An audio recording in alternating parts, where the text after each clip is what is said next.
I'll never You forget can't the day keep my avoiding wife's this, John. tears fell We into need the to talk soil about it she now. loved most.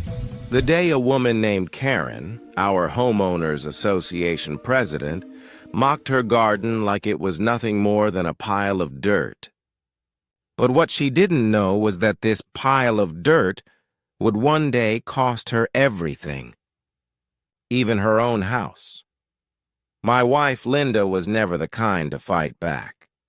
She found peace in small things, her roses, her sunflowers, the quiet hum of bees that danced in the summer air. After 50 years of marriage, that little backyard was her world. It kept her alive after her heart surgery. It gave her a reason to get out of bed every morning. But to Karen, the HOA queen, beauty meant uniformity. She hated anything that stood out. She wanted every lawn to look like a golf course, flat, green, and soulless. And Linda's garden, with its wild colors and butterfly bushes, didn't fit the rules. One morning, while Linda was watering her flowers, Karen pulled up in her spotless SUV, stepped out, and said in her sharp, mocking tone, "Linda, your garden looks messy. Maybe it's time to act your age and stop playing farmer." Linda froze. I saw her eyes dim like someone had just switched off her spirit. She smiled politely, she always did, but her hand trembled around the watering can. I wanted to say something, but my wife shook her head, whispering, "It's not worth it." But it was worth it. To me, it was everything. The garden wasn't just flowers, it was memories. It was where Linda and I had danced barefoot on our 40th anniversary, where she had planted daisies the year we lost our dog, where she'd written our grandchildren's names on tiny wooden signs beside each flower. That garden told the story of our life. Still, Karen didn't stop. She started sending violation letters every week. Remove unauthorized plants. Yard decor exceeds HOA standards. Failure to comply may result in fines. Fines? For flowers? I remember Linda reading those letters at the kitchen table, her glasses slipping down her nose, her lips trembling as she whispered, "Maybe I should just pull them out." That's when I slammed my coffee mug down. "No, Linda, you're not touching a single flower." Not one. She looked up, tears in her eyes. "But I don't want trouble." I reached for her hand. Sometimes trouble comes when you stand for something beautiful. Karen wasn't done. A week later, she showed up with 2 HOA board members, clipboards in hand, smirks on their faces. They took photos, pointed at the roses like they were crime evidence, and whispered things like non-compliance and property value. I stood on the porch, arms crossed, watching. "Afternoon, Karen," I said, my voice calm but sharp. She smiled like a snake. "We're just doing our job, Mr. Collins. HOA regulations are clear. Your wife's garden doesn't meet standards." "Standards?" I asked. "You mean the ones written by people who've never planted a seed in their lives?" Her fake smile twitched. "Rules are rules." Linda stood behind me, clutching her apron. I could feel her sadness from where I stood. It broke something inside me. That night she didn't sleep. I could hear her crying softly. She whispered my name in the dark and said, "Maybe I should stop gardening." Maybe they're right.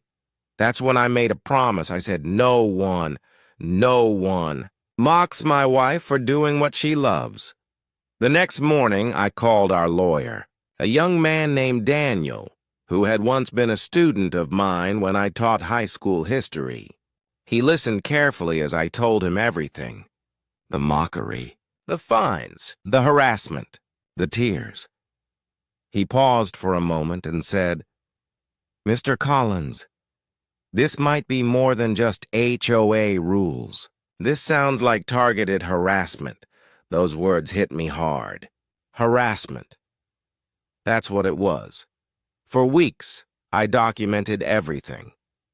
Every letter, Every photo, every rude comment Karen made. "Linda didn't want me to," she said. "Let's just forget it." But I couldn't forget the way she looked that day in the garden, like someone had stolen her light. When Karen fined us $500 for unauthorized plant growth, I knew it was time. I filed a complaint, and just like that, the war had begun. The neighbors started whispering. Some supported us quietly. Old Mr. Jenkins across the street brought over cookies and said, "You show her, son." But others sided with Karen. Scared of the HOA, Karen sent another letter, this time threatening foreclosure. Over flowers. That's when I saw red. I walked over to Karen's house. She was standing on her porch sipping lemonade like a queen. I said, "Karen, you're crossing the line. You don't have the right to destroy someone's joy." She smirked. "Mr. Collins, rules are made to keep order. If you can't follow them, maybe you don't belong here." Her words were venom, but I just smiled back. Funny thing about order, Karen. It falls apart when justice shows up. I walked away that day knowing something deep inside me. She'd messed with the wrong man's wife. What Karen didn't realize was that I had a quiet fire burning. I wasn't just fighting for roses or daisies. I was fighting for Linda's dignity. I started digging into HOA laws, case after case, rule after rule. I found things Karen probably didn't even know existed. Loopholes, violations of homeowners' rights, mismanagement of funds, and the more I read, the clearer it became. She wasn't just mean, she was breaking the law. I turned every page into power. When the court date finally came, Linda held my hand the whole drive there. She whispered, "Even if we lose, I'm proud of you." I squeezed her hand back and said, "We're not losing. Not this time." And that's how the story began.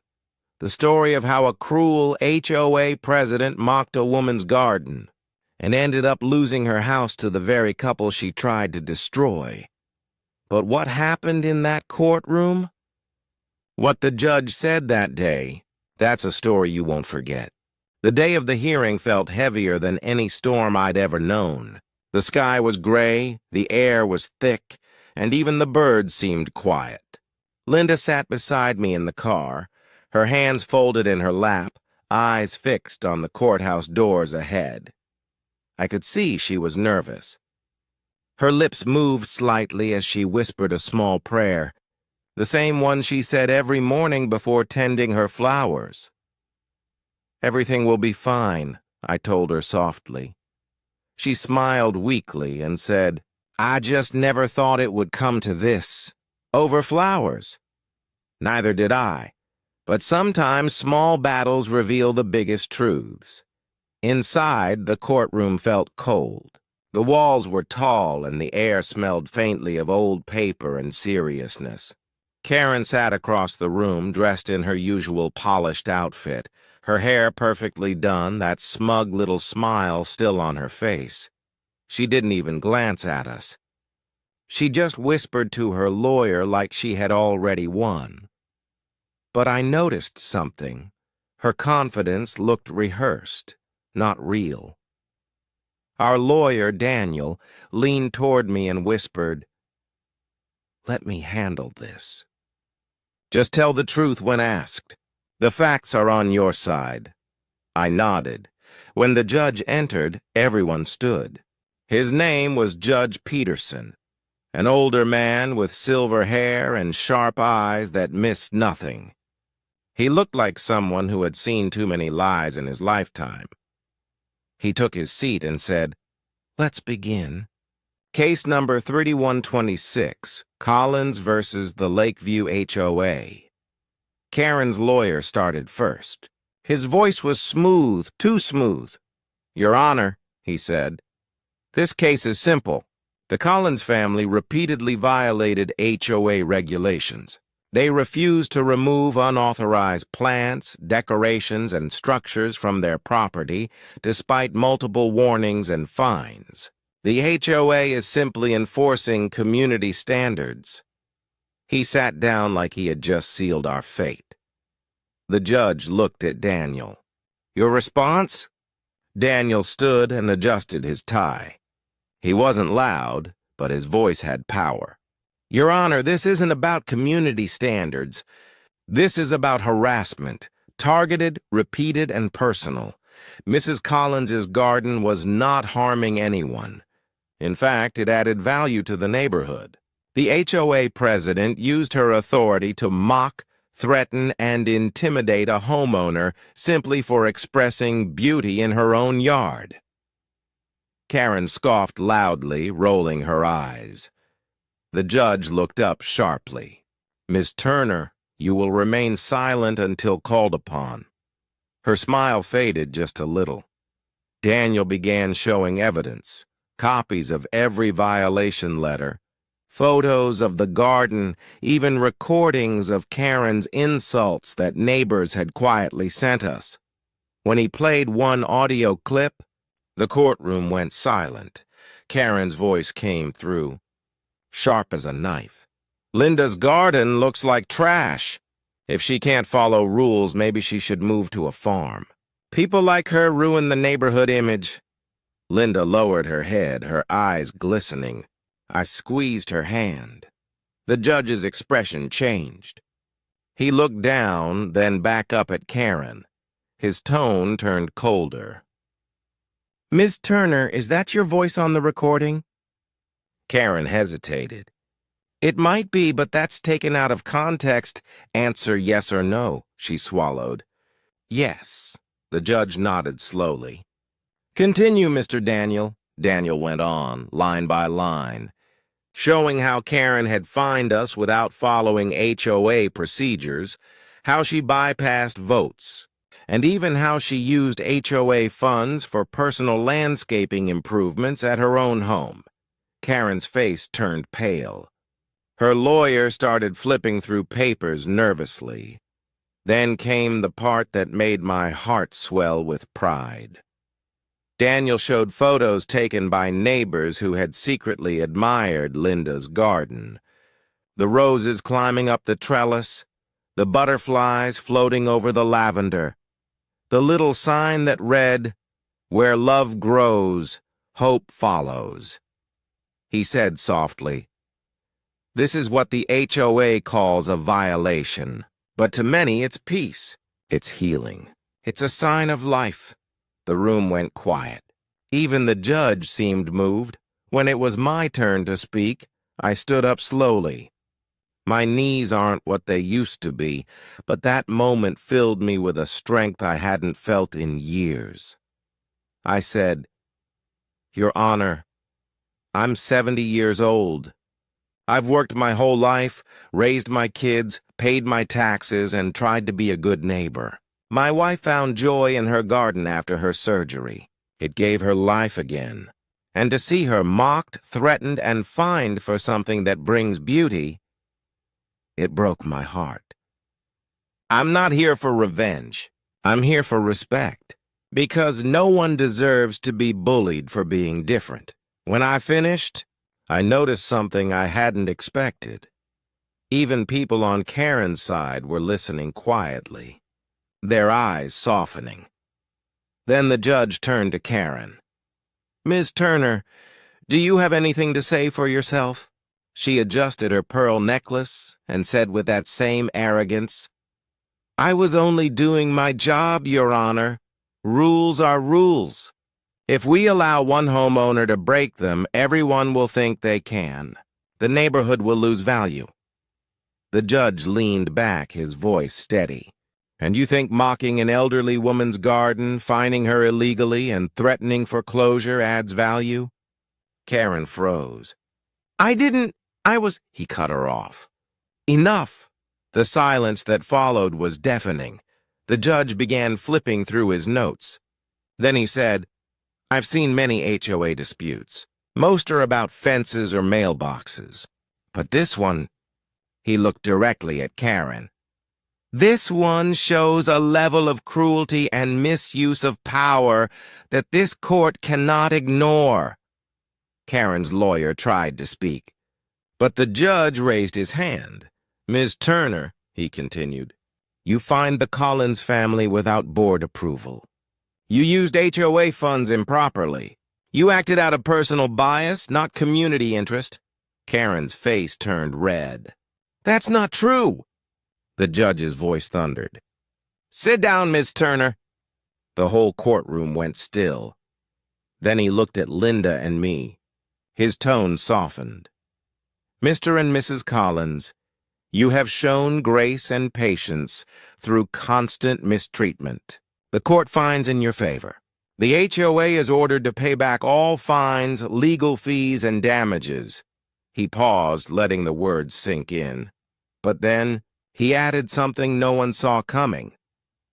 "As for Miss Turner," he said, "the evidence of financial misconduct and personal targeting means she is personally liable for damages as well. This court hereby authorizes the sale of her property to satisfy restitution." Karen gasped. Her lawyer froze. The room filled with whispers. I just stood there, stunned. Linda covered her mouth in shock. The judge looked right at Karen. "You mocked a woman's garden, but you forgot what gardens represent: growth, life, and truth. Today, that truth has come back to you." When we stepped out of the courthouse, the sun finally broke through the clouds. Linda stood there quietly, her hand in mine. I asked, "You okay, sweetheart?" She nodded slowly and said, "I just can't believe it. I didn't want her to lose her house. I only wanted her to stop hurting people." I smiled softly. Sometimes life has its own way of teaching lessons. As we walked down those courthouse steps, the world felt lighter. Not because we'd won, but because justice, true justice, had found its way home. That evening when we got back, neighbors started coming over, one by one. People we hadn't spoken to in months. They hugged Linda, they brought flowers. They said, "Your garden always made this place feel alive." And for the first time in a long while, Linda smiled like the sun itself had returned to her. That night, we sat together in the garden. The roses were blooming again. The wind carried the scent of jasmine and victory. I whispered, "You see, Linda, the garden always wins." A week after the court ruling, peace began to return to our lives. Or at least that's what we thought. The garden was blooming brighter than ever. Linda spent her mornings humming old songs, gently brushing petals with her fingertips, as if thanking them for standing strong with her. I'd sit on the porch watching her with my coffee, thinking, maybe this chapter is finally over. But sometimes life has one more twist waiting, just when you think the story's done. One afternoon, as I was sorting through mail, I saw a thick envelope with a return address from the Lakeview HOA office. My stomach tightened. "Not again," I muttered. Linda looked up from her roses. "Who's it from, dear?" "The HOA," I said. Her smile faded. "Please tell me it's not more trouble." I tore it open. Inside were financial documents, hundreds of pages, photocopies of checks, receipts, and board meeting notes, and on top, a short letter from one of the HOA board members, a woman named Cynthia, who had quietly supported us during the case. The letter read, "Mr. Collins, you deserve to know the truth about what Karen has been doing behind the scenes. What you uncovered in court was only the beginning. Please read carefully." I couldn't stay silent any longer. I looked at Linda. Her eyes widened. "What truth?" We sat at the kitchen table and began reading. The papers told a story far uglier than anything we'd imagined. Karen had been running the HOA like her personal kingdom. She'd been using homeowners' fees to pay for her own house renovations, new marble floors, designer furniture, and even private parties. The numbers were shocking. Thousands of dollars misused. She'd manipulated votes, bullied board members, and silenced anyone who questioned her. One note from a former member read, "Karen threatened to fine me if I didn't approve her spending report." Linda gasped. She was using everyone's money, all along. And then came the page that made my hands tremble. At the bottom of one bank statement was a line item, "Donation to local council official, $2,500. Linda whispered, "She was buying influence?" I nodded. That's how she stayed untouchable. It all made sense now. The arrogance, the control, the way she talked to everyone like they were beneath her. She wasn't just power-hungry. She was hiding behind connections and fear. But the more I read, the sadder I felt. Linda said softly, "I almost feel sorry for her." Imagine living like that, needing to control everything just to feel important. Her words stopped me. Because she was right. For years I'd seen Karen as the enemy. But now, seeing her paper trail of lies and insecurity, I realized something painful. She wasn't powerful. She was broken. Power had become her way to cover loneliness. And maybe that was why she hated Linda's garden so much. Because it was alive, real, full of love, everything she didn't have. A few days later, Cynthia came to visit. She was a quiet woman in her 60s, soft-spoken, kind eyes. She brought over a small pie and said, "Mr. Collins, Mrs. Collins, I wanted to thank you. Because of your case, the board voted to remove Karen permanently. We're rebuilding the HOA, fair this time." Linda smiled warmly. "That's wonderful news." Cynthia nodded, then sighed. It wasn't easy. She had friends in high places. But after those documents came out, no one could defend her anymore. I asked, "Do you know where she is now?" Cynthia hesitated. "She moved out of town. Her house was sold to pay restitution. I heard she's staying with her sister in another state." Linda went quiet.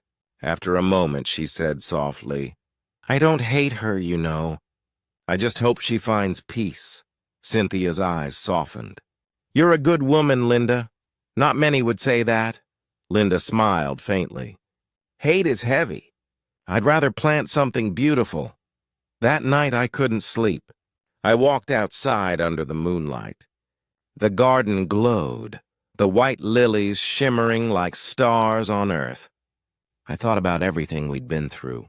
The pain, the humiliation, the long nights of worry, and now, the silence of justice.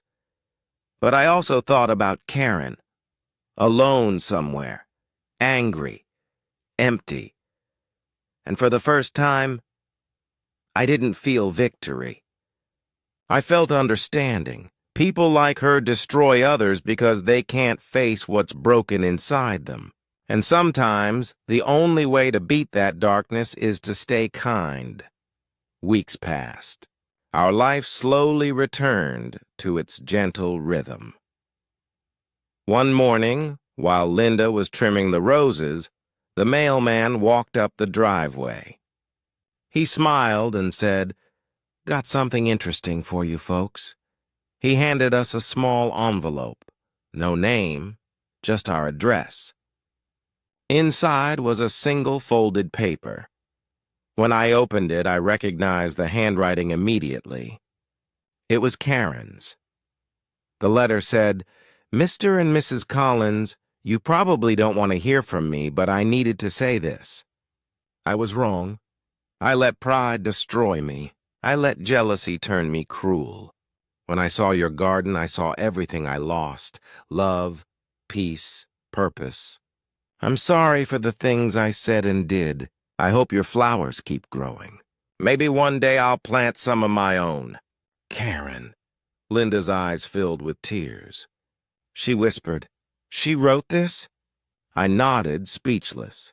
She pressed the letter to her chest and said quietly, "Maybe she finally learned." We decided to put the letter in a small wooden frame and hang it in the garden shed. Linda said it reminded her that even the coldest hearts can find warmth again. That summer, her garden became the heart of our neighborhood. Children came to see the butterflies. Elderly neighbors brought seeds to share. Even the new HOA board asked Linda to lead a community garden project, the same idea that Karen had once mocked. Linda laughed when they asked. "I don't need a title," she said. "I just want people to grow things that make them smile."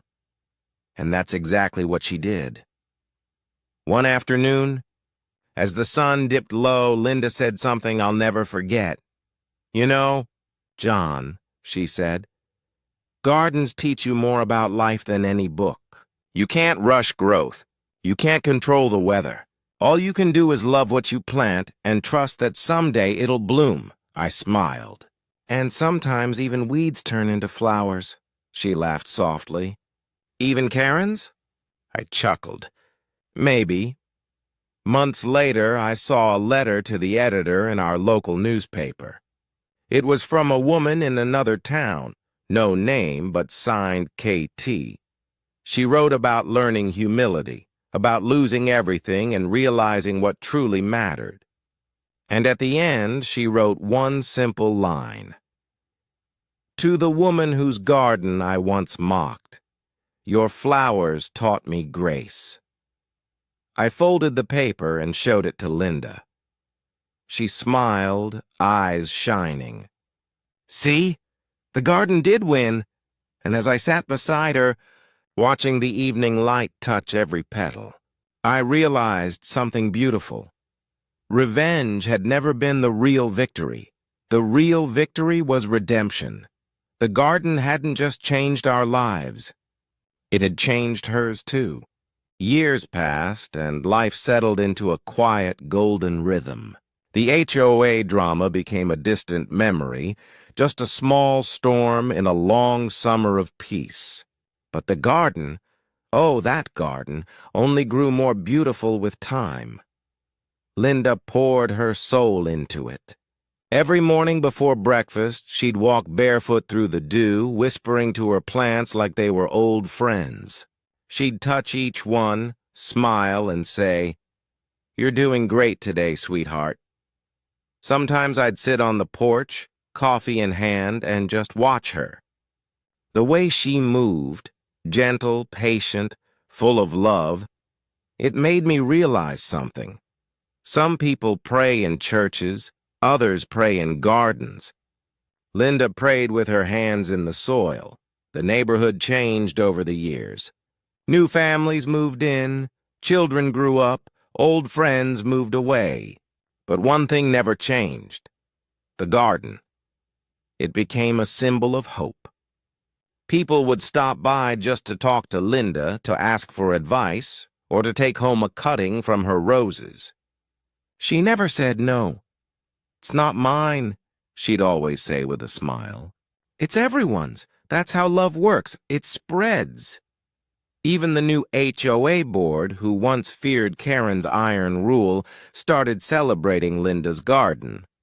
They'd include it in newsletters calling it the heart of Lakeview. Funny, isn't it? The very thing that once caused all that hate became the pride of the neighborhood. One spring morning, Linda wasn't feeling well. She brushed it off, said it was just the weather. But I could tell something was wrong. She moved slower, her voice softer, her laugh a little weaker. I begged her to rest, but she shook her head. "If I stop, the flowers will miss me." So she kept going, watering, pruning, planting. Until one evening, as the sun was setting behind the old oak tree, she sat down on the garden bench, smiled at me and said, "John, look how beautiful it is tonight. It's like the sky saying thank you, I smiled back. It's thanking you, my love. She reached for my hand, squeezed it gently, and whispered, Promise me one thing. Keep it blooming. And before I could answer, she closed her eyes. The world stood still. The garden was silent that night. No breeze, no sound, just the stillness of love saying goodbye. For days I couldn't step outside. Everything reminded me of her. The gloves on the bench, the half-used watering can, the smell of lavender on her hat. I thought maybe I couldn't keep her promise. Maybe the garden should end with her. But then one morning, I saw something small. A single rosebud blooming right beside her favorite bench. It was her favorite color, pale pink, and I knew she was still here, not in the ground, but in every petal, every leaf, every piece of life that surrounded me, so I kept my promise. I watered the garden every morning. I talked to the flowers the way she used to, and slowly people started coming again. Neighbors, kids, even strangers. They'd bring seeds, stories, and sometimes just quiet hearts that needed peace. One woman came one day with a bouquet in her hands. When she saw me, she smiled shyly and said, You don't know me, sir, but my name's Karen. I used to live here years ago. My heart skipped. She looked different, older, gentler, humble. She said softly, I've been growing my own garden. I wanted to bring these for Linda. I didn't say a word. I just took the flowers, lilies, and placed them beside Linda's bench. Then I looked at Karen and said, She'd be happy to know you did. Her eyes filled with tears. She nodded and whispered, She taught me how to be kind. After that, Karen visited often. Not out of guilt, but peace. She'd help me plant new seeds, pull weeds, or just sit quietly on the bench where Linda used to rest. We never spoke much about the past. We didn't have to. Sometimes silence says everything, and in that silence something beautiful happened. Forgiveness bloomed. Years went by. My hair turned silver. My hands grew shaky. But the garden, it never stopped growing. When I turned 85, the local paper wrote an article titled, The Garden That Outlived a War, a Court Case and 2 Generations. They asked me how it survived so long. I said, Because love doesn't die when the person does.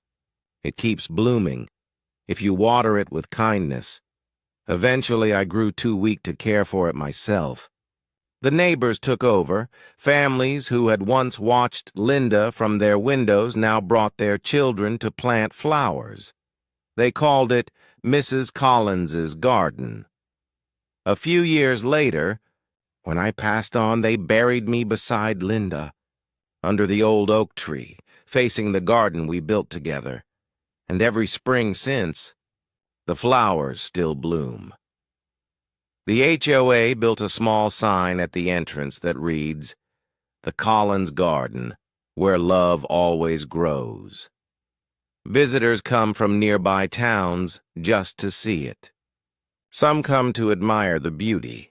Others come to feel something they lost, and those who walk through say the same thing. It feels peaceful here. That's the spirit of Linda. That's what gardens do. They heal what the world breaks.